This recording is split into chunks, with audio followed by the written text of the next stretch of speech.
నమస్తే welcome to one TV health. కాంతివంతంగా ఉండే ముఖంపై ముటిమలు వస్తే వాటిని ఎలా పోగొట్టాలి అని తెగ ఆలోచిస్తుంటారు. అలాంటప్పుడు మనం ఏ క్రీమ్ పడితే ఆ క్రీమ్లను ఉపయోగిస్తుంటారు. మరి అలాంటి వారి కోసమే ఇప్పుడు కొన్ని టిప్స్ని మనం తెలుసుకుందాం. ముఖ్యంగా వయసుతో పాటు హార్మోన్ల ప్రభావం వల్ల వచ్చే మొటిమలు ఉంటాయి. అలాగే ఒత్తిడి, మెనోపాస్తో పాటు మారుతున్న జీవనశైలి కూడా మొటిమలు రావడానికి కారణమవుతుంటాయి.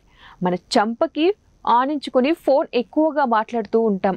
అలాంటప్పుడు కూడా ఫోన్పై ఉండే బ్యాక్టీరియా ముఖంపైకి చేరటం వల్ల కూడా మొటిమలు వచ్చే అవకాశం ఉంది.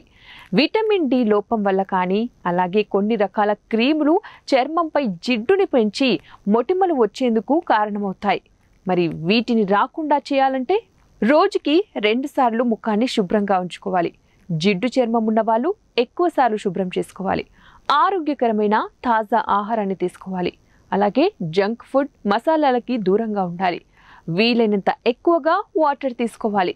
ప్రతిరోజు కూడా యోగా, ధ్యానం చేయాలి. అలాగే ఫేస్ని వాష్ చేయడానికి సోప్ అస్సలు వాడకూడదు. బయటికి వెళ్ళేటప్పుడు తప్పనిసరిగా సన్ స్క్రీన్ని యూజ్ చేయాలి. అలాగే ముఖానికి ఐస్ ప్యాక్ వేసుకోవడం వల్ల, అలాగే పసుపు రాసుకోవడం వల్ల కూడా మొటిమలు తగ్గుతాయి. అంతేకాకుండా శనగపిండిలో నిమ్మరసం కలిపి రాస్తే మొటిమలు తగ్గుతాయి.